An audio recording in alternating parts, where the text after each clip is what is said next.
Pensando ao vivo, que hoje a gente vai para São Paulo falar com o Alfredo Batistão, que é um dos sócios fundadores, diretor da Vetor Zero, que é uma das maiores produtoras do Brasil. Produtores de efeito, produtores de animação, eles fazem várias coisas, vou deixar o Alfredo explicar melhor, mas antes de cortar para o Alfredo lá, se você não segue a gente no Instagram, segue lá, dicas novas todo dia, conteúdo inédito, o conteúdo que tem lá não tem aqui no YouTube, e se você não se inscreveu ainda no nosso canal aqui no YouTube, se inscreva, uma série de entrevistas com pessoas da área, enfim, participa aí que essa série tá pegando fogo. Fala, Alceu, tudo tranquilo? Tudo perfeito, e aí? Muito obrigado aí pelo seu tempo, aí, pela sua paciência em receber a gente. É isso, obrigado uma grande honra para mim. Fico muito feliz de estar aí falando com você. Alceu, Vetor Zero, um dos nomes mais importantes aí dos players no mercado. Está em São Paulo. Há quanto tempo já, Vetor, Alceu? 33 anos. 33 anos. Você sabe, eu tinha 5 anos quando eu fundei a Vetor. Conta um pouco pra gente como é que foi essa trajetória aí no começo, batalhando. Olha, foi assim, eu trabalhava com ilustração, né, era um ilustrador convencional, eu ilustrava com aerógrafo, e a minha vida era fazer ilustração para editorial e para publicidade.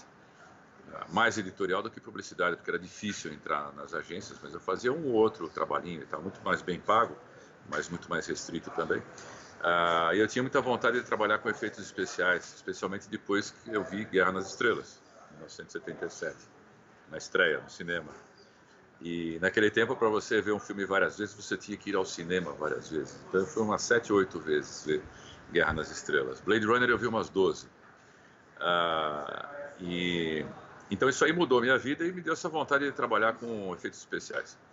Eu tentei trabalhar com efeitos especiais ao vivo, fazer maquetes, coisas mecânicas para propaganda e tal, e fiquei meio decepcionado porque era um trabalho muito pesado, muito mais exigente que o de ilustração, e muito mal remunerado e com muito pouco status. Então eu desanimei um pouco dessa praia de efeitos. Talvez se eu morasse no exterior, morasse nos Estados Unidos, eu me daria bem, eu ia achar um lugar para trabalhar e ia ser feliz. Mas aqui não dava.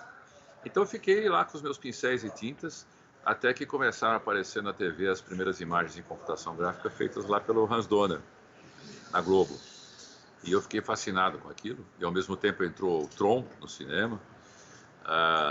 E a gente foi vendo aquilo aparecer. Eu falei, essa é a minha chance, né, de colocar algum movimento nas minhas ilustrações. Fui atrás e fui fazer um curso que a Globograph patrocinou aqui em São Paulo. Que era a ideia deles era formar o chamado Video Computer Man, que era o nome do curso, que seria o cara que tem um pé na tecnologia e outro pé na arte, que era naquele tempo considerado um negócio meio inviável. O curso era um curso de 1 ano, muito exigente, caro, com vestibular para entrar, etc. Teve assim foi muito bom porque reuniu um monte de gente que estava assim fissurada em trabalhar com isso, gente de várias procedências, de várias áreas, muita gente ainda está trabalhando com isso hoje. Mas assim não conseguiu ensinar a gente a fazer 3D. E a gente saiu meio decepcionado do curso. Tá muito comprido ou tá ok? Não, manda lá. Eu não cheguei na Vetor ainda. Então, durante esse curso, ninguém tinha dinheiro, obviamente, para sequer se aproximar de uma máquina que pudesse fazer 3D. E os caras lançaram aí nos Estados Unidos o Amiga, que foi um computador pessoal, né, na classe dos $1000, que tinha uma capacidade gráfica incomparável com qualquer outra coisa que tivesse no mercado. Tipo, as pessoas animavam com o Apple II, né? Quem mexia com essa categoria de animação mais pobrinha, vamos dizer assim. E aí um dia o Serginho, meu sócio, apareceu lá na minha casa pedindo para eu fazer uma ilustração para a produtora dele, que era uma produtora de vídeo. E aí eu tentei convencer ele, mostrei a revista ali, Serginho, saiu Amiga aqui, por que você não compra para sua produtora e me chama para trabalhar com isso? Aí ele pensou, olhou, falou assim, vou fazer melhor do que isso. Daí ele me propôs que ele ia vender a parte dele, da produtora, comprar o computador e montar uma empresa de animação. Falei, opa, melhor que isso, só 2 disso. E foi aí que começou a Vetor. A gente conseguiu trazer uma Amiga para cá, foi um evento quase religioso. Um micro. Quando chegou aqui, foi assim um evento quase que místico. Assim, tinha 20 pessoas na minha casa esperando chegar o computador, todo mundo querendo ver como é que é. E aí, quando a gente ligou e apareceram as 32 cores na tela ao mesmo tempo, faltou as pessoas agacharem e fazerem, sabe, fazer reverência. E aí a gente começou a trabalhar. Pois é, né? Veja. Né? Mas a turma estava acostumada com o Apple II, que tinha 7 cores e nem todas em todos os pixels, né? O azul só tinha a cada 3 pixels, por exemplo. Então, eu empurrei os pincéis para o lado, botei o Amiga ali e comecei a fuçar, né? As primeiras animações foram feitas em Basic. Eu meio que aprendi a programar para conseguir animar alguma coisa. Mas passaram-se uns 3 meses, mais ou menos, e chegaram os primeiros softwares de animação, de pintura. Pintura era com mouse mesmo. E a gente começou a trabalhar em janeiro de 1986 e entrou o primeiro job, que foi umas vinhetas para o Senac. 86 quando você fala chegou os primeiros softwares, chegou mesmo pelo correio a caixa do software. Pelo correio, isso, não, vinha pelo correio, exatamente. E aí eles chegaram ali bem em tempo, né? Porque o primeiro job entrou e a gente conseguiu pagar o Amiga, né? Mais ou menos uns $1.000 aí na época. E conseguimos pagar o Amiga com o primeiro job. Aí parecia que ia ser uma coisa extraordinariamente rentável, mas na verdade não foi, né? A gente trabalhou 2 anos assim, mal e mal se sustentando, até que apareceu um grande job, um desafio, um trabalho para uma empresa de suco de laranja que queria fazer uma abertura bombástica, épica, para um institucional que eles estavam fazendo, filmado em 35mm, etc. E aí eles passaram por 5 produtoras. As 5 produtoras, que eram produtoras que tinham 3D, pegaram o job e abriram mão porque não conseguiram fazer. E aí um dia o senhor Levi da Arte Sistemas, que era uma produtora concorrente amistosa nossa, nos chamou. Falou assim, olha, tem aqui esse job, tem que fazer isso. Um caminhão flutuando no espaço, encontra um logotipo de cristal que se enche de suco de laranja. E assim por diante. Uma coisa muito megalomaníaca. E a gente olhou, pensando, falou, obrigado, seu Levi, vamos pensar. Saí e falei assim, bom, nem sonhando, né, Serginho? O Serginho falou, sim, vamos fazer. Falei, você tá louco? Aí ele falou assim, não, tem o fulano de tal, ele quer ficar sócio da gente, ele quer botar uma grana na Vetor. Faz tempo que eu estou enrolando ele. A gente pega essa grana, compra o sistema 3D e faz o trabalho e com a grana do trabalho a gente paga o investimento. Nossa, a ideia era sensacional, mas será que eu consigo, né? E foi o que a gente fez. Compramos o computador, instalamos num apartamento em Miami que a gente alugou. Não dava tempo do computador chegar aqui. E eu sentei a bunda lá durante 1 mês e meio e aprendi a usar o computador ali. Né? Fiz uma semaninha de curso rápido lá em São Francisco e fomos para Miami em seguida. E fizemos o job. E assim, tem muitos causos envolvendo essa história. Senhor, rapidinho, como é que mas eu não vou contar saída todo. nisso? Em Miami lá, você tinha um gravador beta e dava um play, o gravador dava rec, como é que era a saída disso? Que beta, cara? Que não existia beta. Era uma TIC. Era uma TIC. Até então a gente gravava, do Amiga, a gente gravava em VHS, passando por uma beta. É um negócio dos infernos. Um dia eu vou escrever um livro e vou contar todas essas histórias, porque elas são espetaculares. Mas o método para dar saída nisso é o que o meu amigo Silvio, que foi quem convidou a gente para ir lá na Arte Sistemas, chamava de método Bobão Minhoca, porque era o apelido dos 2 caras que trabalhavam lá. O Bobão apertava o botão no computador que chamava a tela.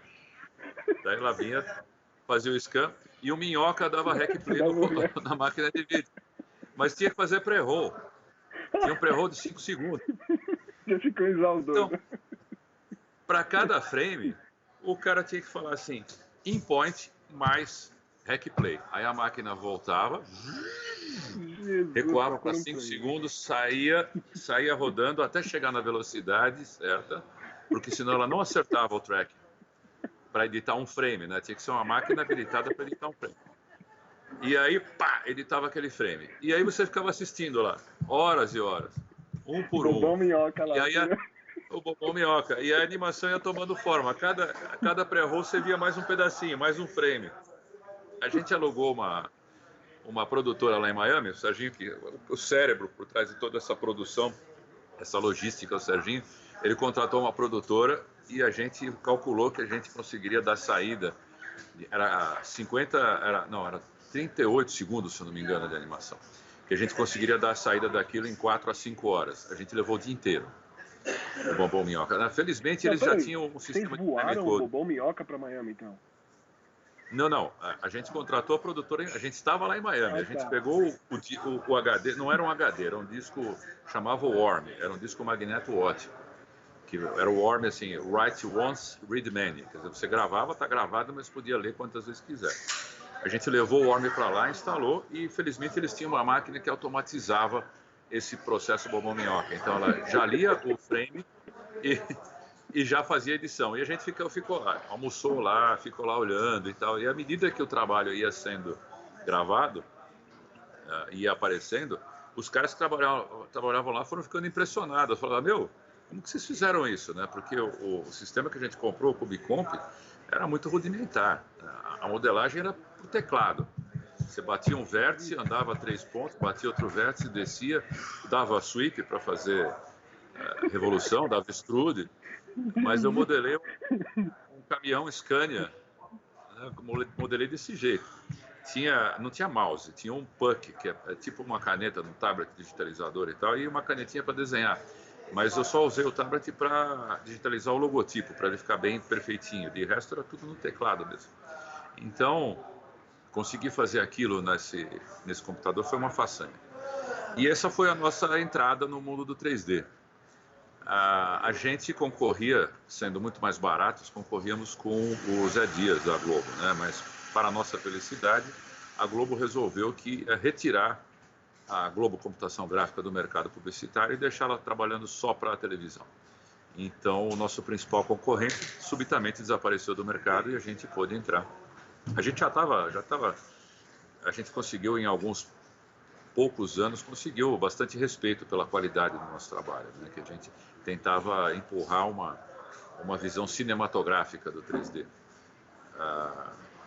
Tentava fugir do logotipo voador, que era o que pagava as contas de todo mundo ali. Só para registrar, nessa época, o 3D era usado principalmente para animar logotipo de cliente. Então você tinha lá a estrelinha da Varig girando. A minha vida consistia em pensar maneiras divertidas e criativas de fazer um logo entrar passando rente na tela, assim, e se formar e assinar.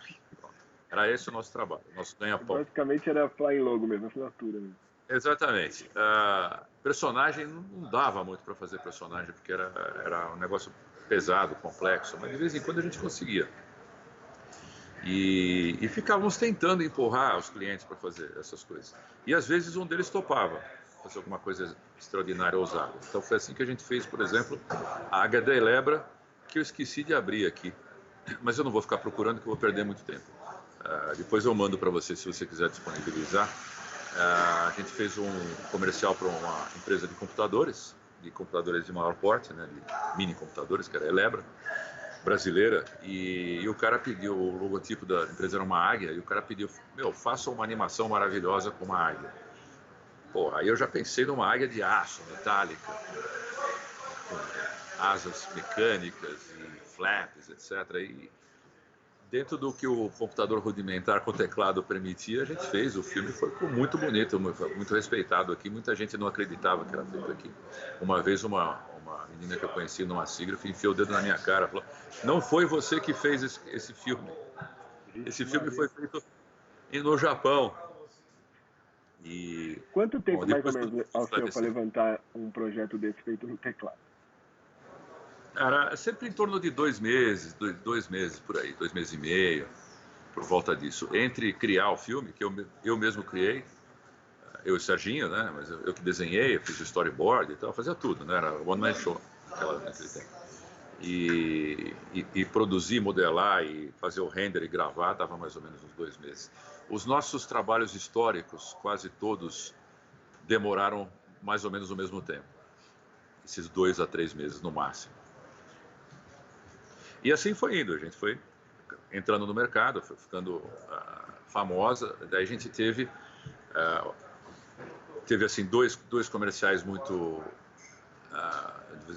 relevantes, 3 na verdade, que foi esse da Águia da Elebra, foi um para Super Interessante, que foi genial fazer, porque o editor da revista nos chamou, falou assim: eu quero um filme sensacional em computação gráfica.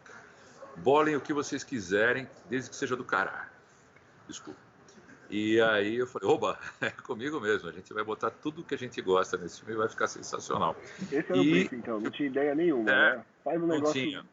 do caralho. Conhecendo a revista, né? Claro, a gente sabia o que era a revista, uma revista de tecnologia, falava sobre biologia, falava sobre espaço, tudo. Então, tinha ali um material para a gente pensar.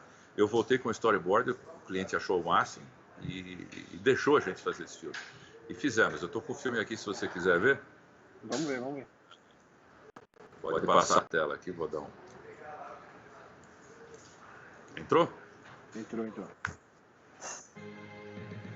Este é o universo da revista Super Interessante.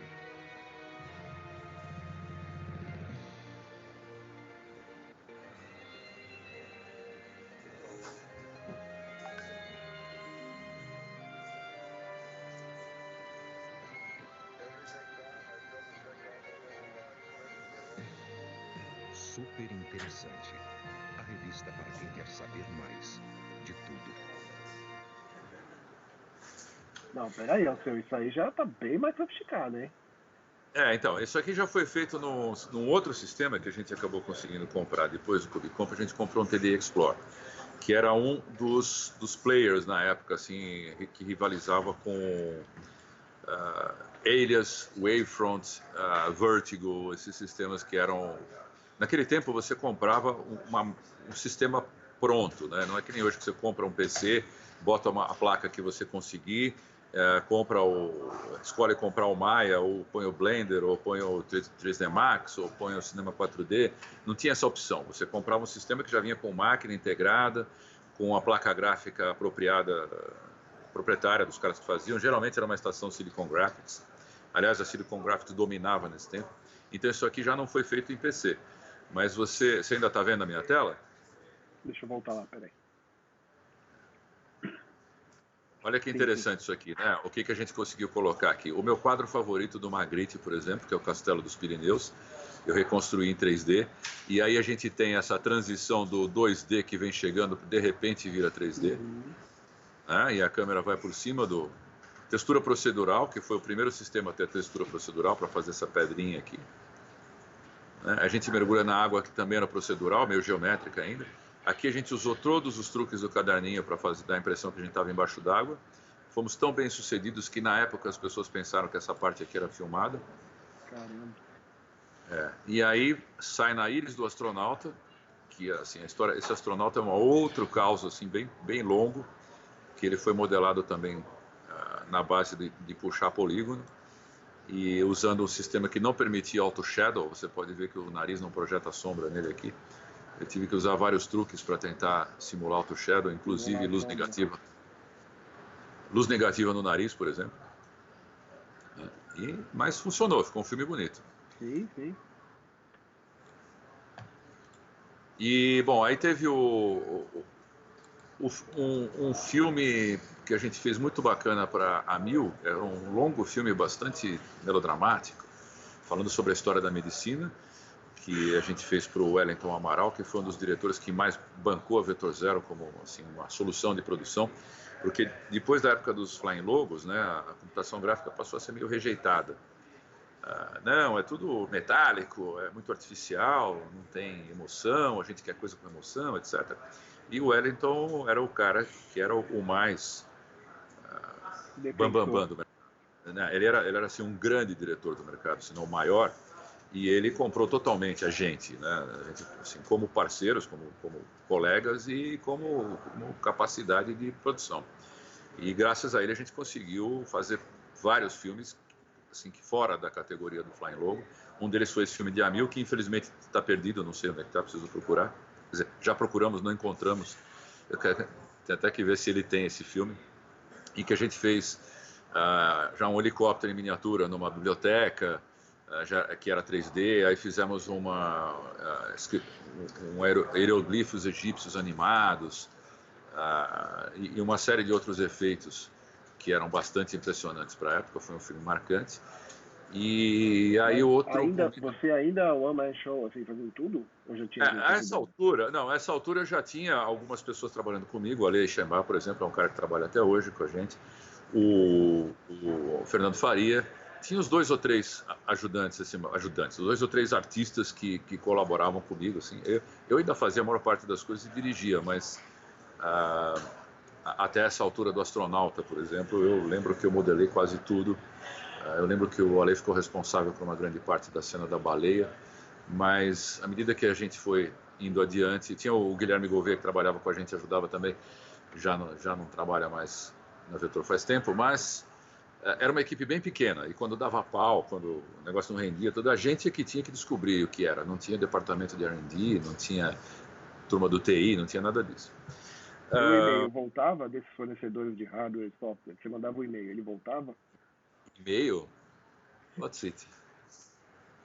Não tinha e-mail, tinha fax no máximo. Então, se fosse um bug, era vocês Não mesmos. tinha e-mail, não tinha e-mail, exatamente. Não, telefone, às vezes você ligava, mas assim, não funcionava. Esse negócio de suporte não funcionava porque quando os caras sabiam que o negócio vinha do Brasil, eles não davam a menor atenção. Faltava perguntar se você tinha ligado na tomada. Você sabe que tem que ligar na tomada? Então, e aí um outro grande momento foi o Fábio Fernandes, da FNASCA.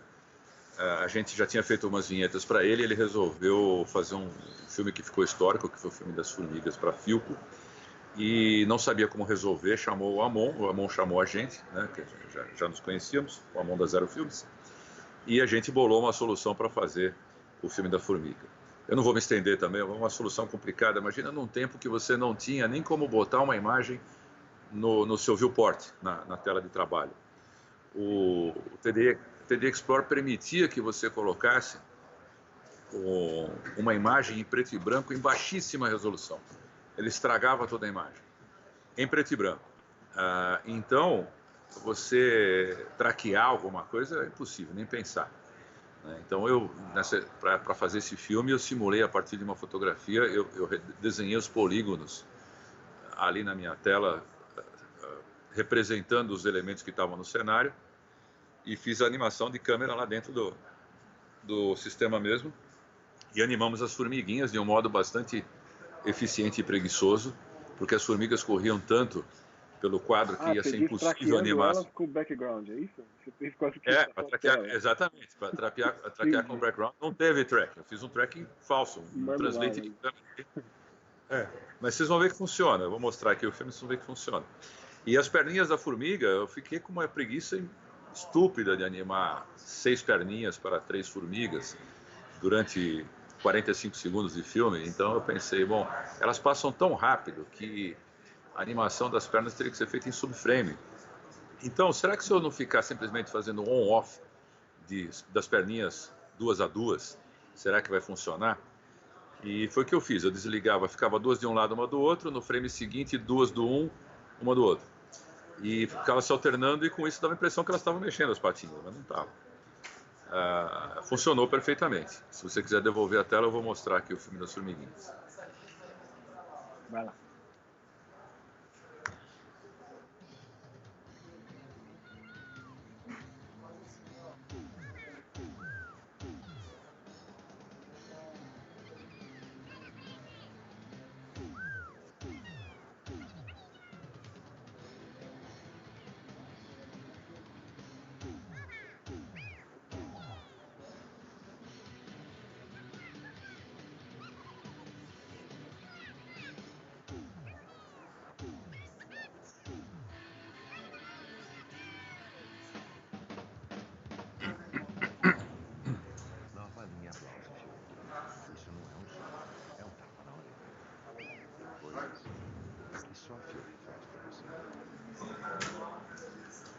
Então. Eu lembro desse, passando no horário nobre. Pois é, esse filme, quando passava no horário nobre, as pessoas paravam o que estavam fazendo para assistir o filme. Ganhou um monte de prêmio. Ganhamos Profissionais do Ano, ganhamos o Leão. Não foi nosso primeiro Leão, mas foi certamente um filme decisivo. Todo mundo ficou estarrecido com uma animação engraçada de personagens feitas em 3D. Pô, genial, né? Vamos fazer mais. Depois desse, assim, a gente fez alguns personagens, aí veio esse aqui do Ciris. Posso passar? Vai lá. Opa, desculpa.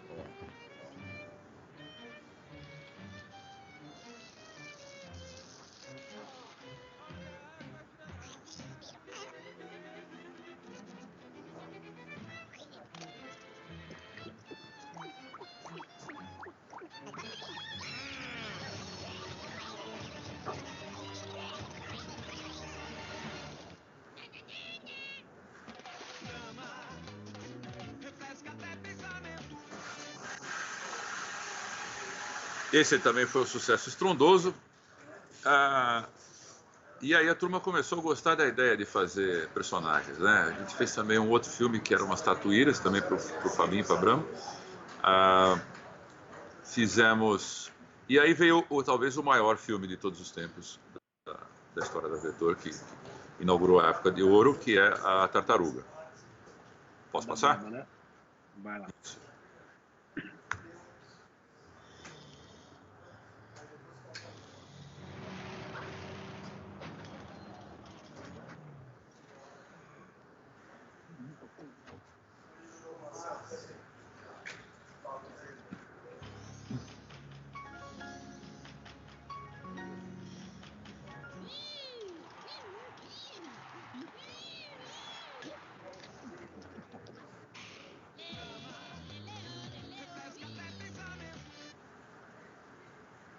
Então, a partir daí, esse filme fez tanto sucesso, você deve lembrar, talvez.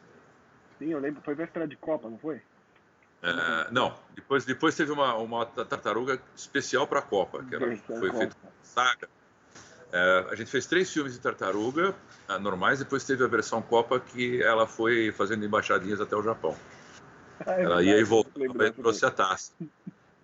Então foi uma série de filmes especiais para a época da Copa. Fez tanto sucesso que transformou o mercado da propaganda.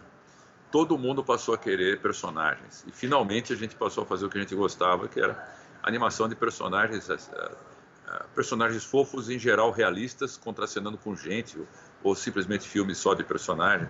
E aí a Vetor decolou, né, para o mercado. O mercado passou a aceitar esse tipo de trabalho, aceitar e querer muito. Então fizemos muito filme de personagem, mas muito. Alguns até com sagas de longa duração, de 20 e 30 comerciais, como foi o caso do ET que a gente fez para o Terra. Nessa época, a Lobo, do Nando e o Matheus, um pouquinho antes disso, o Nando Cohen, da Lobo, contactou a gente falando assim, a gente vai ser concorrente algum dia, não é melhor a gente juntar os trapinhos aí, tentar fazer alguma coisa? Conversou com o Serginho achou uma boa ideia e nos tornamos associados. E a Lobo era uma produtora separada, porém associada à Vetor, que trouxe um boost no nosso lado criativo, mais gráfico, e eles também faziam muito bem animação tradicional, e o que hoje vem a se chamar motion graphics. Então, fortaleceram muito esse outro lado, né, que o meu forte sempre foi mais efeitos especiais, animação realista e tal. Aí continuamos trabalhando, fomos crescendo cada vez mais, mudamos 2 vezes de endereço, começamos a trabalhar... Ainda tem essa divisão, assim, de eles ficarem mais com a parte de motion, o pessoal... A parte de sim. motion é com eles, a animação 2D é com eles, ainda tem isso? Não, ainda tem. Hoje, assim, a partir de, assim, vamos dizer, de uns 5 ou 6 anos de trabalho da Lobo para a Vetor, se tornou uma promiscuidade total, né?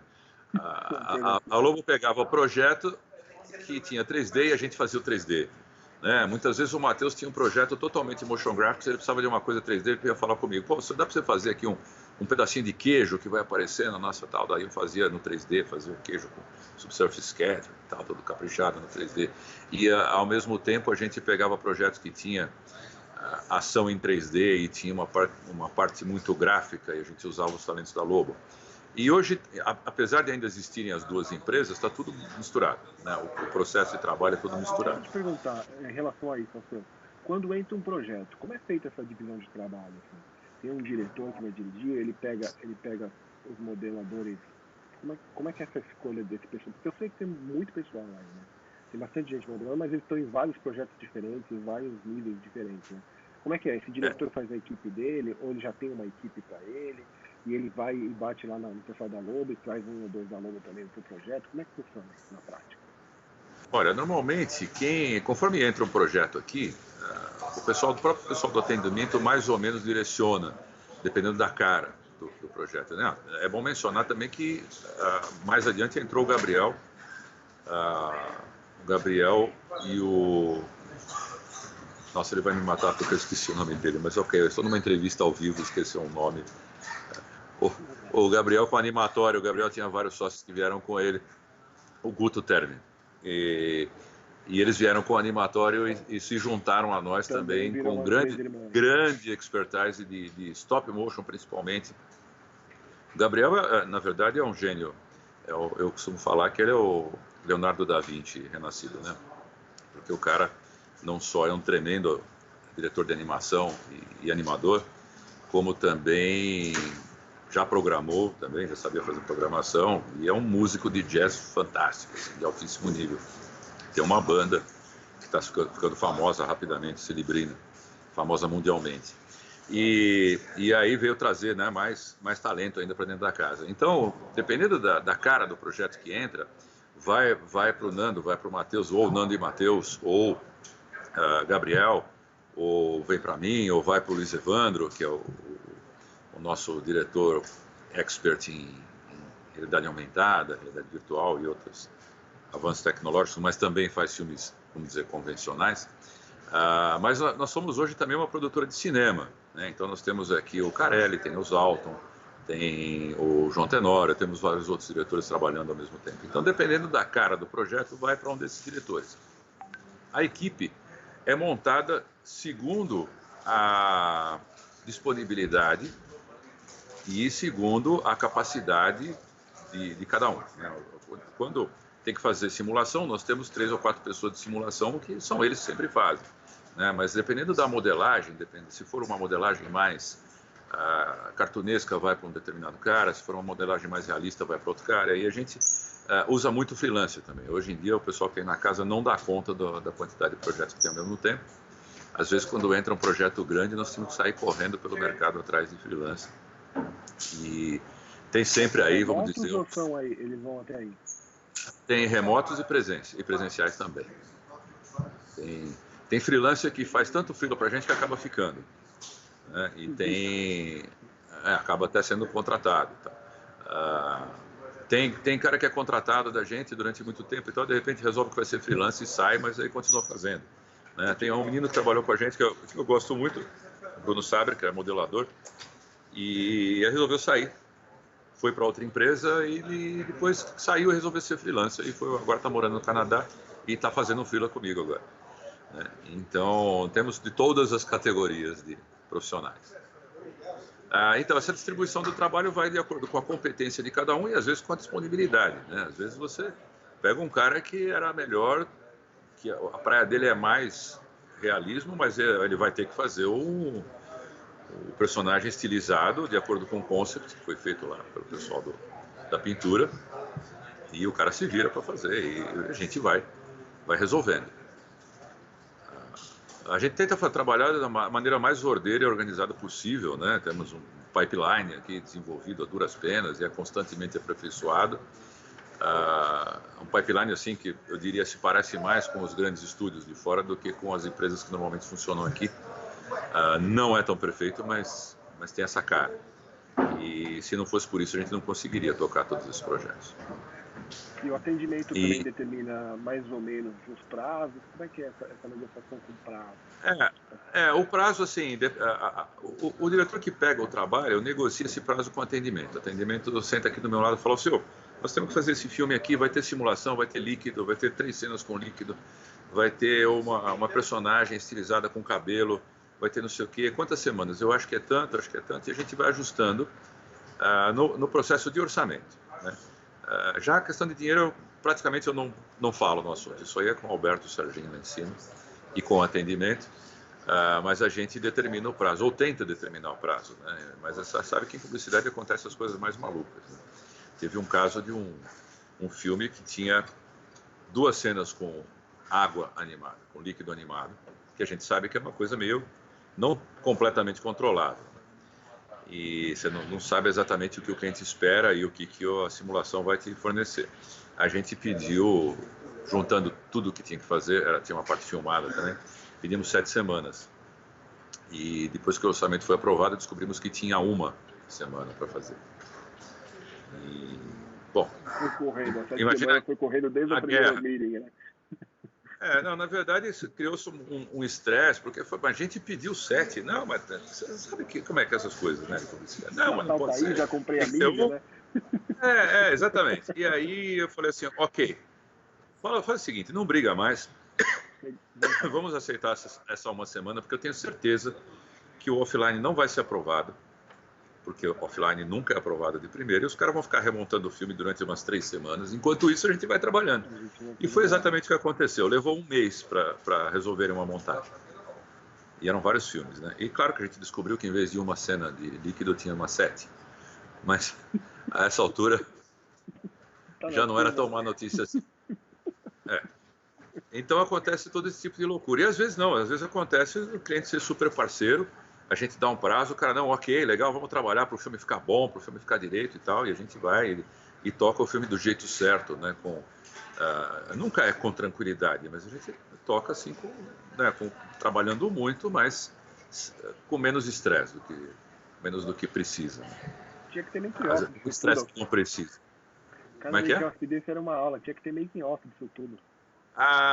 Sim, tinha que ter, mas assim, você sabe que nos making-off a gente só enfeita as coisas, né? A gente só coloca coisa boa. Tudo dá certo de primeira, né? Tudo funciona. Tudo dá certo, poxa, a gente mostra. Já sabia desde o começo, né?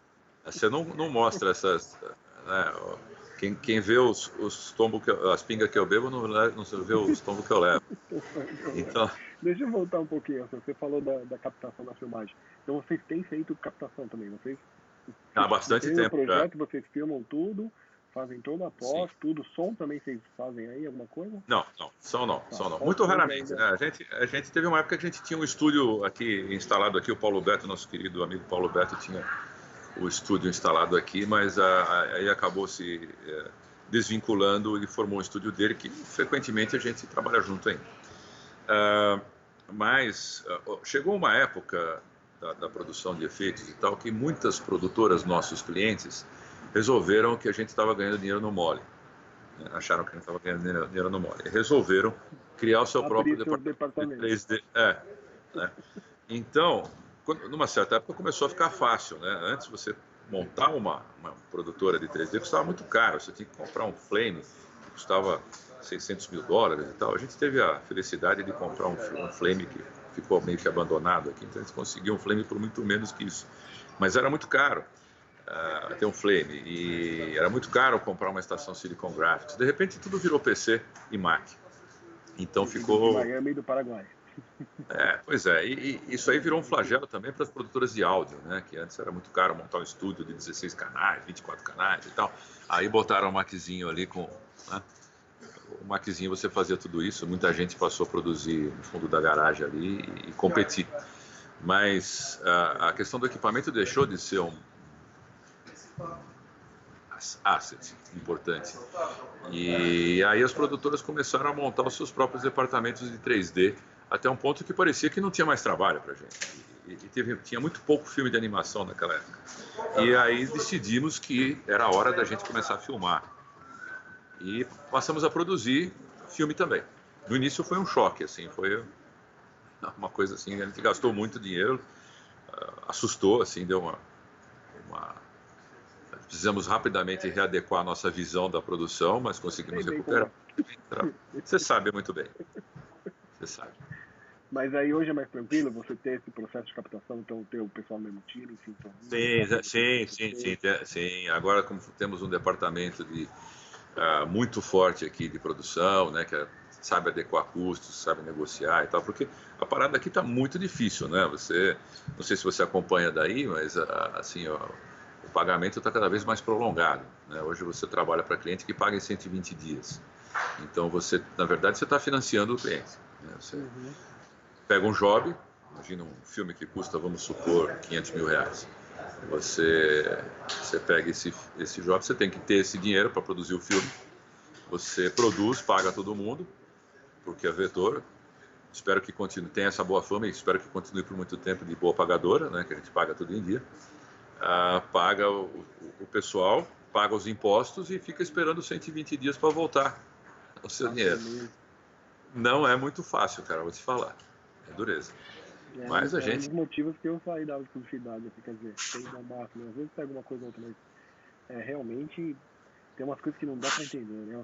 Sai meio do compasso, sai meio da realidade das coisas, né? Mas tem pago, eles têm pago pelo menos, atrasado. Não, pelo menos assim, a publicidade, se a gente for considerar, comparado a outros mercados aqui no Brasil, é um mercado que tem muito pouca inadimplência, muito pouca mesmo, né? Foram muito raras as vezes que a gente não recebeu um job, pouquíssimas vezes. Às vezes demora muito.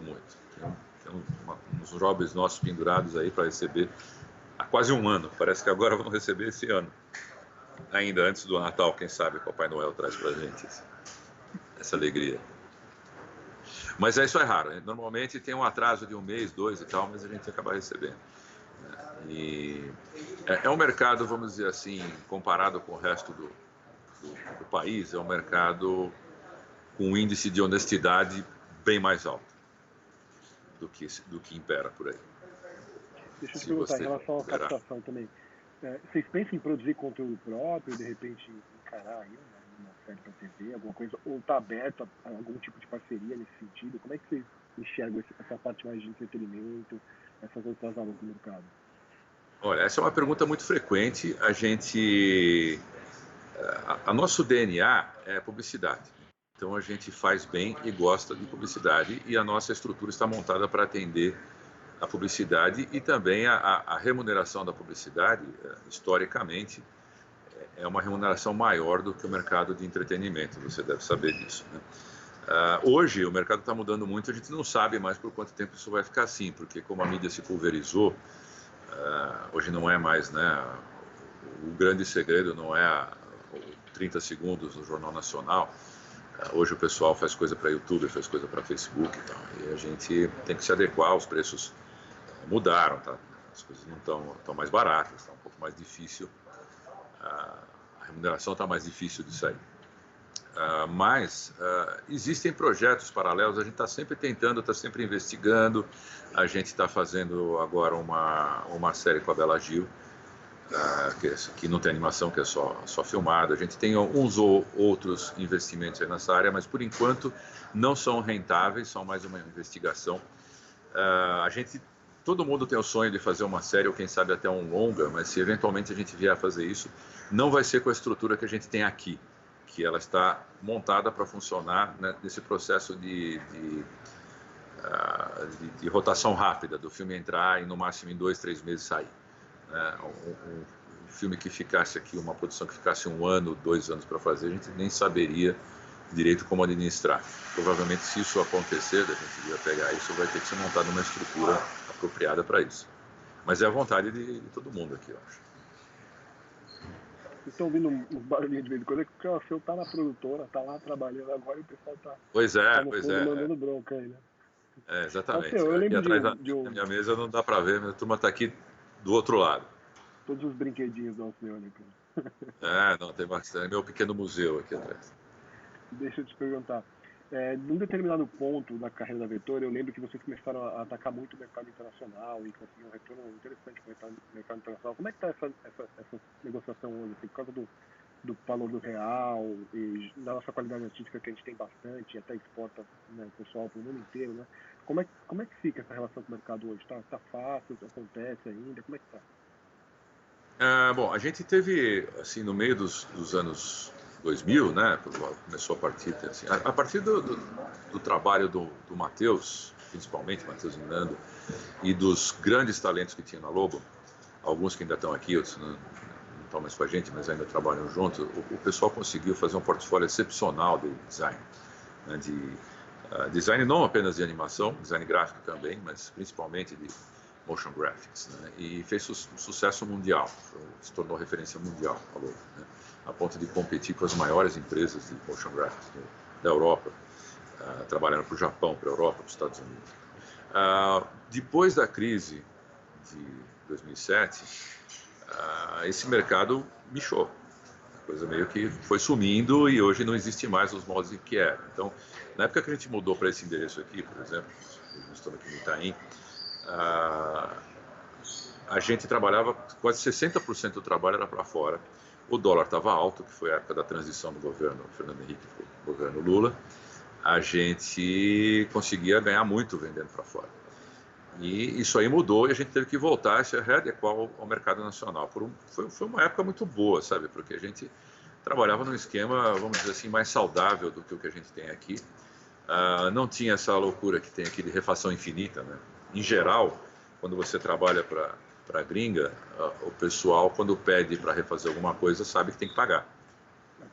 Não é que nem aqui que você vendeu a alma, né? Você deu um orçamento e olha, eram 5 cenas, agora são 15, tá? Estou só te avisando, mas o prazo é o mesmo. E a gente queria um desconto. Isso depois que foi, né, todo orçamento aprovado.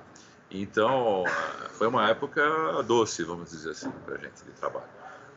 Isso agora, a gente vem tentando restabelecer uma conexão no exterior, a gente tem trabalhado muito para o México, fizemos trabalho para Portugal, bastante coisa para Portugal, fizemos algumas coisas pontuais para a Europa, temos representação nos Estados Unidos, estamos agora com uma representação mais forte lá e começando a decolar um trabalho mais consistente lá com o escritório em Nova York, que é tocado principalmente pelo Matheus. Então, temos assim grandes esperanças que a gente consiga reavivar esse negócio, até com esse dólar mais alto, que ajude. Mas a coisa... Né? Aqui eu vejo, mas a primeira muito... Desculpa, vai lá. Não é uma coisa imediata, né? Que o dólar subiu, opa, então aquele dólar que está para entrar, vai entrar bem, né? Vai entrar legal, mas a gente não sabe quanto vem o próximo. E a gente não sabe quanto tempo essa moeda vai ficar assim. Né?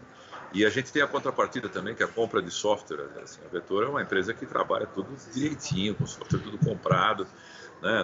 A gente não pode bobear e ficar colocando coisa pirata aqui dentro. Então, custa caro e custa em dólar também. Então, você tem essa outra compensação.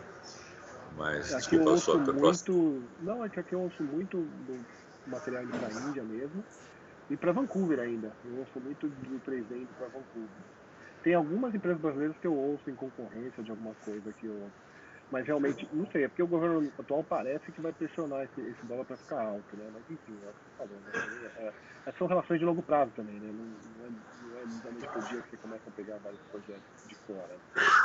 Pois é, mas eu acho que o governo não tá pressionando para ficar alto, não. Isso é uma ilusão, isso é uma coisa que o Trump falou aí, mas ele está enganado. Os caras, eles podem... O ministro da Economia até falou que era bom a gente ir acostumando e tal, mas não é deliberado essa história. Vamos inflar o dólar para melhorar nossas exportações. É uma consequência de uma política econômica aí que está tateando, está tentando se achar, né? Tá tentando ter algum... Bom, é uma coisa muito complicada que eu não pretendo discutir aqui. Mas eu acho que não é tão deliberado assim esse alto do dólar, tanto que o BC vira e mexe, entra e compra dólar para segurar, né? A especulação. Então. Aí você mencionou o Canadá, né? Vai lá. A gente não consegue, os subsídios que o Canadá oferece para a produção lá não dá para competir, né? Você aí sabe muito bem como é que funciona. Mas mesmo assim, hoje eu fiquei sabendo, por exemplo, que a MPC fechou lá, né? A MPC fechou em Vancouver, ficou bem feio, despediu um monte de gente. E agora os polos estão migrando para Montreal, até para Toronto, né? Tem outras cidades ali, está vamos dizer, uma guerra de subsídios. Ali. De rebates de taxa, tax rebate, é verdade. E parece que quem ganha com isso são só os grandes estúdios que compram o filme, né? Nem mesmo os estúdios de animação são tão lucrativos assim. E os artistas, então, nem se fala, né? São os coitados, né? Só apanham. Mas sei lá, dá para ter uma vida digna ainda, né? Trabalhando com 3D. Sim. O pessoal reclama, mas principalmente com os brasileiros que eu converso aqui, ninguém fala em voltar. Assim. Ninguém fala em voltar, até por causa do que você falou, sabe? O mercado de publicidade nossa é forte, o de televisão tá, às vezes vai, às vezes não vai, né? Mas o de cinema em si, realmente, a produção é muito baixa ainda, né? Alceu, deixa eu te perguntar outra coisa. Quantas pessoas estão aí? Você falou que alguns trabalhos são feitos por freelance. Essa coisa do trabalho remoto está funcionando bem no Pipeline? Dá para confiar no fulano no Canadá, ou Cicrano no Rio, Beltrano lá em Recife? É tranquilo? O fluxo de trabalho está funcionando? Internet 5G? Hoje em dia já dá para tranquilamente trabalhar dessa forma? Olha, cara, tem sido surpreendentemente funcional, sabe? Eu até desconfiava que não ia ser tão bom, mas quando o cara vem me dizer assim, não, olha, o animador vai ser remoto, eu sempre brigo. Não, mas eu quero um cara que eu possa falar, fazer o gesto, fazer a macaquice, para explicar como é que eu quero e tal, né? Mas a gente, não, mas não tem, nesse momento não tem, tem que ser e tal. Mas acaba funcionando, né? Porque a gente tem o pessoal aqui, tem o Marcinho e o Jerome, que são os líderes de animação aqui, que os caras conseguem passar o briefing bem explicado, conseguem cobrar direitinho dos caras. A gente, é claro, tem muito vai e volta, mas é tudo muito ágil, né?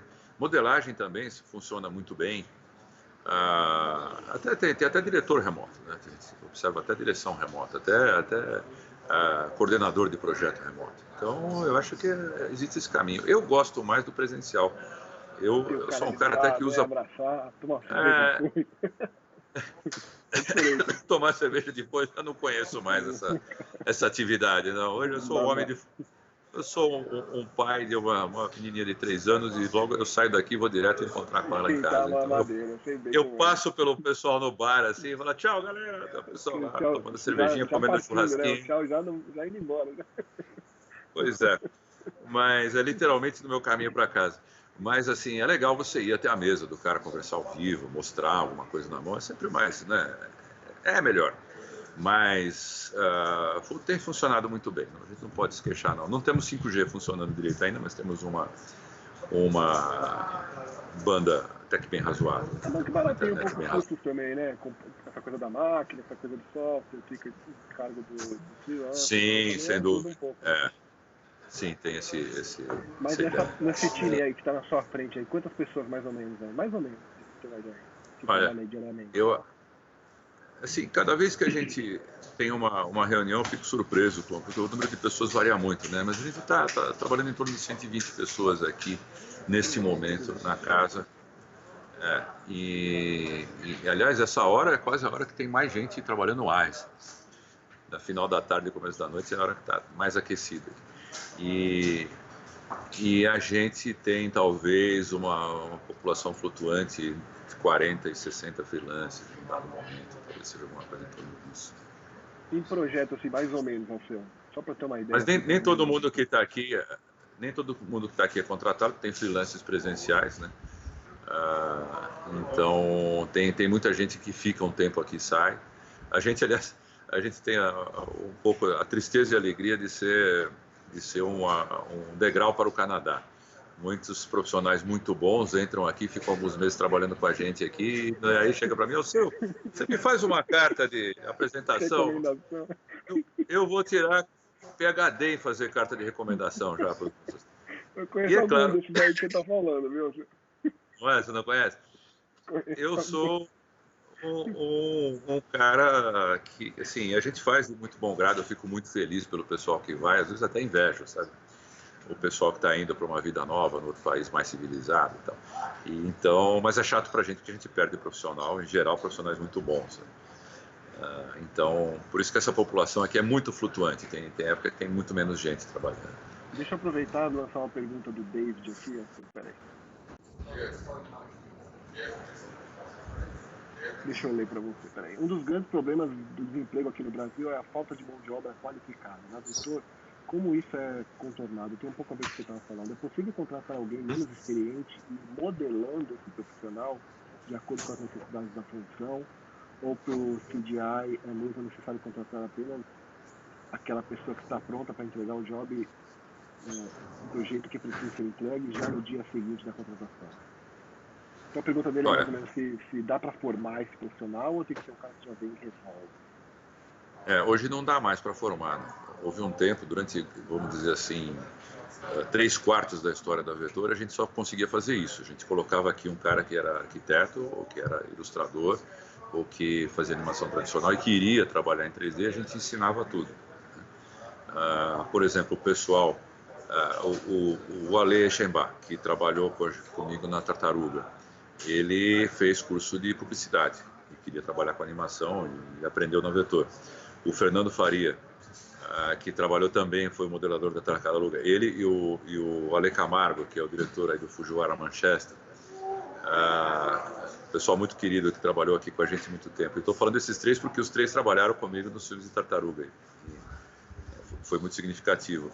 O Fernando e o Ale faziam... O Fernando era protético dentário, a profissão dele era fazer prótese dentária. Ele esculpia coroa de dente, etc. O Ale desenhava muito bem, queria trabalhar com animação, e os dois faziam maquiagem, assim como o hobby. Eles faziam maquiagem de monstro, etc. De efeitos, que legal. Efeitos e tal. E a gente adotou os meninos. Não, vem pra cá, vamos aprender e tal, não sei o quê. E eles realmente aprenderam aqui. Com muito, não foi assim que a gente ensinou tudo. Os caras, obviamente, tinham um talento extraordinário. Se deram bem no 3D. E trabalharam por muitos anos, né? E continuam trabalhando com ilustração digital, com 3D. O Ale Camargo está até dirigindo um longa agora. O Ale Chembar continua com a gente. Então, durante muito tempo foi assim. Agora, a demanda por rapidez e assim, a própria existência no mercado, a informação se democratizou muito, né? Então, hoje as pessoas conseguem aprender, tem faculdade de 3D, coisa que não tinha naquele tempo. O pessoal aprende isso na escola, o pessoal aprende isso no YouTube. Hoje tudo que você quer aprender tem curso no YouTube, tem curso online. Você pode fazer um curso da Gnomon, né, online. Você pode fazer curso nas melhores escolas. Então as pessoas estão mais prontas. Existe uma grande quantidade de gente boa e talentosa no mercado que já sabe fazer. Então hoje é muito difícil você dar um estágio aqui para um cara que não sabe nada, que não tem já um trabalho mais avançado, pelo menos um início de trabalho capaz de se tornar um trabalho profissional. E aí o que você vai ver é assim, se o cara realmente consegue funcionar no ritmo, quer dizer, produzir com a agilidade necessária, se essa agilidade não tira a qualidade do trabalho dele, porque às vezes o cara tem um trabalho extraordinário, mas ele leva 4 anos para fazer um modelo. Então não funciona no dia a dia. E se o cara trabalha bem em equipe? Reel, não é, Alfredo? O famoso Exatamente. O cara mostra uma Reel linda, só que precisa de 6 meses para fazer cada um daqueles modelos, né? Exatamente. Né? Então você tem que verificar isso, agilidade, confiabilidade, o quanto o cara é confiável, o quanto você pode ter certeza que se você passar o job para ele, ele vai entregar. Se ele precisar ficar de noite, ele vai ficar. Você não vai precisar pedir para ele ficar de noite. A gente não tentar... Aliás, acho que a Vetor é a empresa que tem a maior consciência vamos dizer, consciência social aqui no mercado. A gente evita ao máximo que as pessoas fiquem trabalhando aqui à noite e fim de semana. Às vezes, você bem sabe, é inevitável em qualquer categoria da produção. Hoje eu mesmo estava lendo o pessoal da NPC lá reclamando que estava vindo de uma jornada de muitas semanas sem folga, trabalhando 17 horas por dia. A gente não faz isso aqui. Mas o cara tem que estar disposto a saber o que se espera dele. Falar, não, ele tem que entregar isso aqui, tem que entregar bem feito, e se precisar ficar, fica. E é assim que é o que a gente espera. De vez em quando entra alguém aqui que deixa você na mão, desaparece, né? Não, vou entregar o trabalho e some, fica incomunicado. Desliga o celular. Então, esse tipo de pessoa não sobrevive no mercado. Às vezes até sobrevive. Sim, às vezes, pior que às vezes a gente vê. Eu não entendo muito como, mas aqui não. A gente vê, a pessoa passeia muito. Deixa eu te perguntar, falando dessa confiabilidade que você falou, como é que funciona esse processo, então, de, sei lá, o pessoal que está assistindo a gente, né, de contratação numa Vetor, numa empresa desse tipo, assim, essa confiabilidade é o próprio funcionário que te passa um nome, esse rapaz é bom, eu conheço uma pessoa, ou essa pessoa entrega portfólio aí, como é que é mais ou menos o seu processo de contratação de alguém? Olha, não tenha dúvida que a indicação não é o QI, não se trata do QI, do pistolão, do cara que tem influência, que coloca alguém aqui dentro. Se trata do mercado, das pessoas que conhecem, que já trabalharam juntas, que falam assim, não, o fulano já trabalhou com ele, sabe que ele é legal, o cara é ponta firme, é confiável, o cara entrega. Ou o cara fala assim, olha, ele é um pouco lento, mas o trabalho dele é de primeira qualidade, então se não tiver muita urgência... Então você acaba tendo essa informação porque as pessoas são muito amigas, né? vamos dizer que é eu diria até com um pouco de paixão e um pouco de ingenuidade, de doçura da minha parte, eu acho que é uma área feliz, onde as pessoas trabalham com prazer e todo mundo é mais ou menos amigo. É verdade. Assim, é uma categoria especial de trabalho. Assim, existe rivalidade, mas não é tão frequente. Existem os caras que são as maçãs podres, mas assim, todo mundo sabe quem é. E assim, são poucos, né?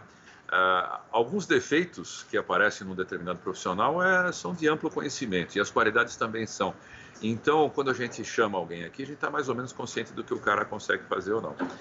E às vezes você observa o trabalho do cara, tecnicamente muito bom e tal, mas o fulano chega e fala assim, não, velho, eu já trabalhei com esse cara, ele é muito bom, mas ele é desorganizado, ele promete um negócio, e quando ele vai fazer não entrega, e quando você vai ver não está pronto.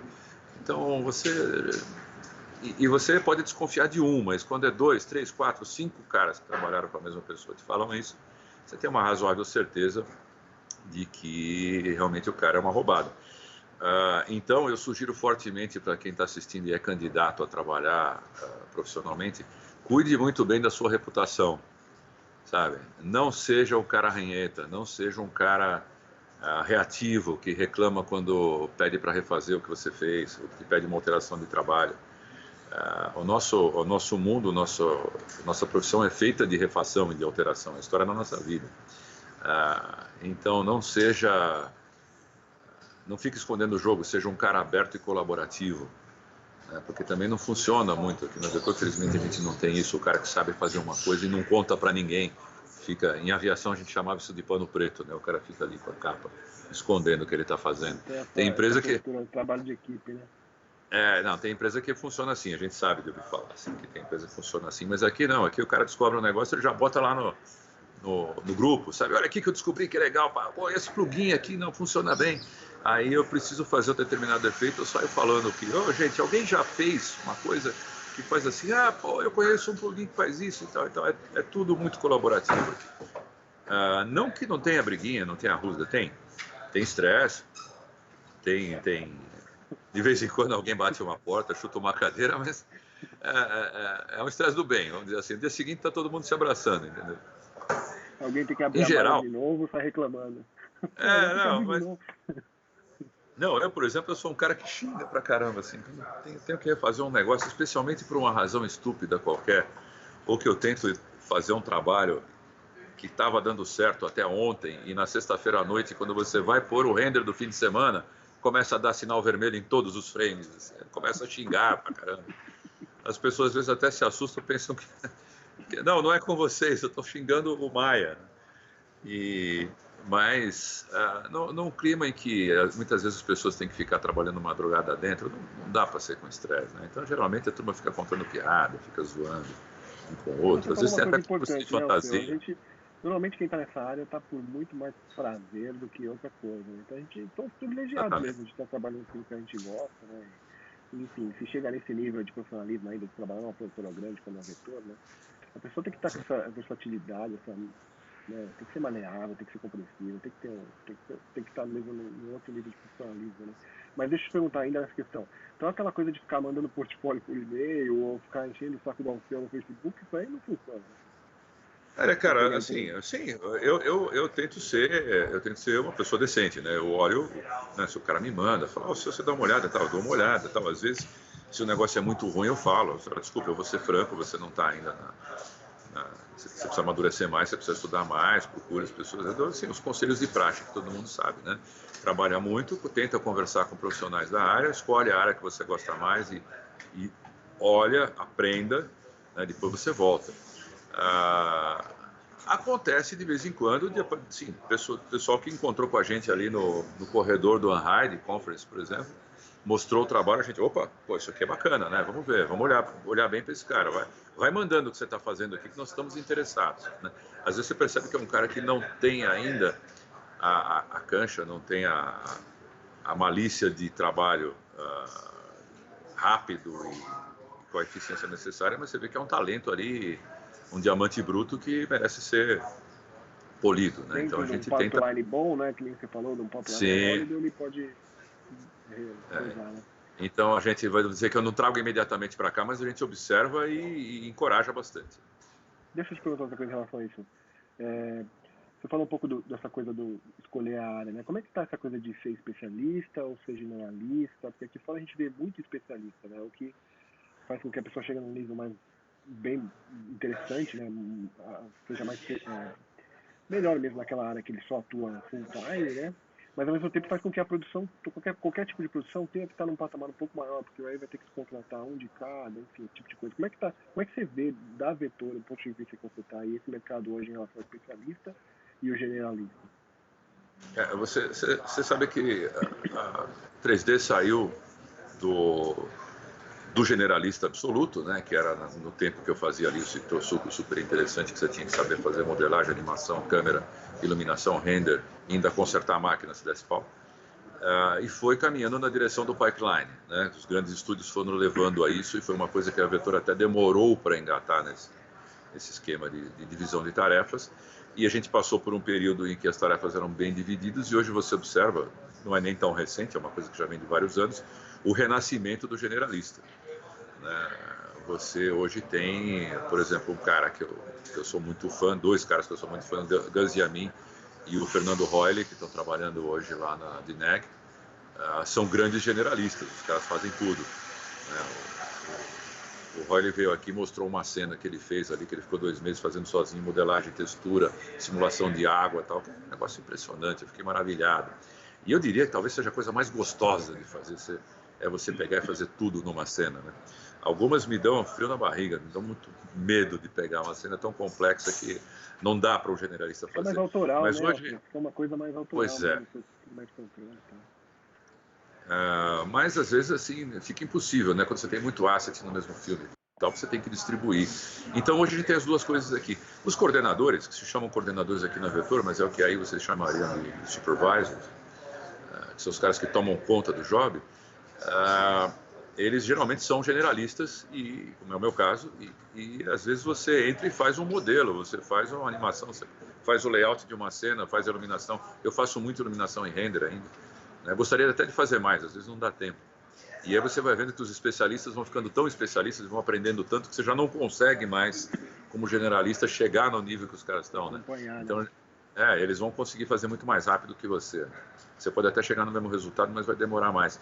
Mas a gente tem as duas categorias aqui. Tem muitos especialistas. Geralmente animador é especialista. Geralmente modelador também é especialista. Alguns caras que eram muito bons generalistas eram tão bons modeladores que acabaram, agora não conseguem mais ser generalista. O pessoal contrata só para ser modelador. Como é o caso do Gutão. O próprio Bruno Saba. Tem caras que fizeram a trajetória contrária, né? Começaram fazendo uma coisa só e resolveram que queriam ser generalistas, né? Tem cara que entrou aqui modelando e passou a ser coordenador, e passou a ser supervisor e trabalha também, e continua modelando e continua fazendo uma outra animação e tal. Eu diria que assim, a parte mais especializada é a simulação, você deve saber, que geralmente o cara de simulação faz quase só isso, o animador em geral só faz animação. E o pessoal de R&D e rigging também. Eu conheço poucos riggings que fazem outras coisas. Poucos riggers que fazem outra coisa a não ser rigging. Deixa eu parar uma pergunta do Marcelo aqui. Dentre tantos trabalhos bacanas da Vetor, qual é, na sua opinião, o mais legal feito até hoje? Cara, eu vou te falar, eu tenho vários trabalhos que não são tão legais, mas eu tenho uma relação afetiva muito grande, é o caso, por exemplo, desse super interessante. Eu até falaria uns 2 ou 3 que nem adianta falar porque não tem onde assistir. Por exemplo, um filme de Fiat com os brinquedos de metal que eu fiz lá no começo dos anos 2000, que é muito bonito, com o Andreas Heinck. Mas eu diria assim, dos tempos recentes, eu diria que algumas das coisas mais bonitas que a gente fez, eu vou te falar, tem um filme...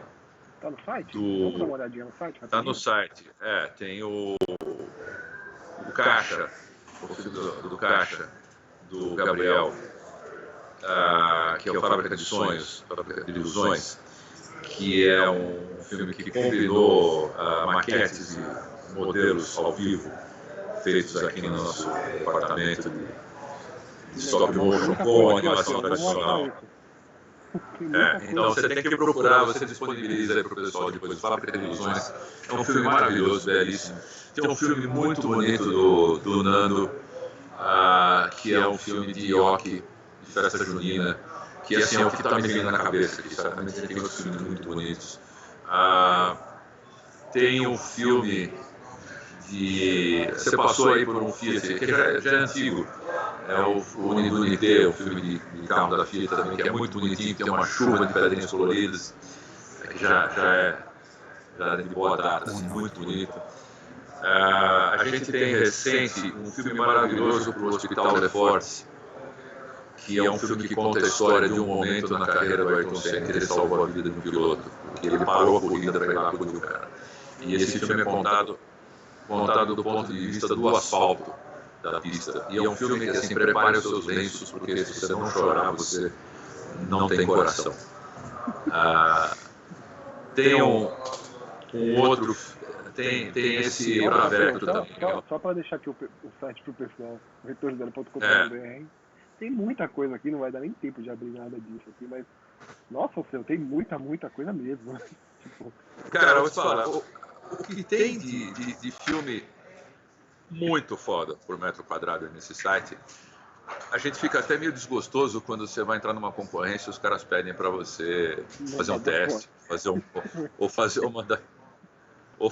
entrar num pitch para provar que você consegue fazer aquilo, porque com esse repertório, eu vou te falar, né, essa época do pitch é uma coisa muito cruel, né, porque antigamente o pessoal te contratava pela sua competência. Puxa, a gente ama o seu trabalho, nós queremos que você faça, né? Hoje é um leilão, assim, até vamos dizer que é meio cômodo, né, para a agência. Assim, nós temos esse filme maravilhoso que você vai ganhar muito dinheiro, e às vezes nem é tanto dinheiro. Em geral, não é tanto dinheiro. Mas eu quero que vocês três façam a sua visão, façam o filme aí, e o cara que gostar mais, a gente paga o trabalho. É uma forma meio cruel, assim. Estamos chegando num mundo em que a remuneração é uma coisa cada vez mais difícil, né? Tá difícil trabalhar e está mais difícil ainda ser remunerado pelo trabalho. Mas é um portfólio invejável para qualquer produtora do mundo. Não, e várias marcas grandes, marcas líderes, né? Vocês realmente têm trabalhado só com... E tudo é muito bacana, tudo que eu vejo daí, o portfólio que o pessoal posta, enfim, que eu acompanho mais pelas redes sociais, muito legal, tudo muito bem feito, sempre muito bem feito. E assim, eu conheço muita gente que já passou por aí, conheço ainda uns 5, 6 que estão aí na sua frente aí. E nossa, o que o pessoal só fala coisa boa, a gente não ouve nada, assim, eu nunca ouvi nada de alguém reclamando, de alguém falando, nem que seja atravessado, assim, eu realmente acho que isso é a maior bandeira, a maior indicativa, assim, que o trabalho está sendo bem feito, né, está sendo feito com qualidade, porque da Vetor eu nunca ouvi nenhum problema, enfim, das pessoas que estão aí, das pessoas que já passaram por aí também, falam que voltam, que já voltam, esse tipo de coisa, né? Acho que esse é o melhor indicativo, né? Olha, eu posso dizer para você com certeza que se tem alguém que fala mal da Vetor, que não gosta da Vetor, que tem alguma birra com a Vetor, você conta nos dedos da mão esquerda e sobra dele. Certo? Posso garantir para você. Realmente, é um lugar muito bom de se trabalhar e o astral aqui é muito bom. Que bom, é bom saber que tem empresas que têm esse cuidado com o profissional, né? Não só com a qualidade, não só com o cliente, com o prazo, né?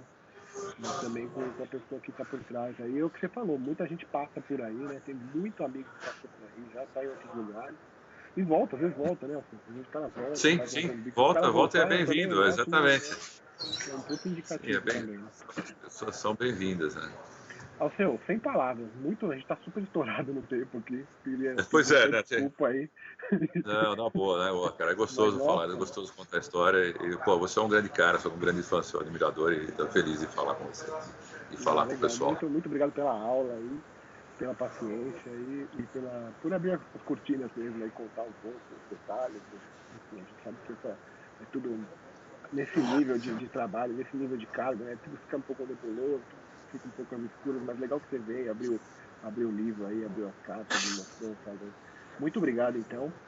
É um prazer, Rafa. É isso aí. Tomara que você tenha gostado e possa amanhã depois voltar mais vezes e contar mais histórias pra gente. Estamos aí. Ih, tem tanta história, cara. De vez em quando podia fazer uma seriada. Tá bom? Voltar, hein? Eu vou te encher o saco. Não, pode voltar. Legal. Foi um prazer. Valeu, brigadão. Tchau. Falou, Rafa. Obrigadão. Abração.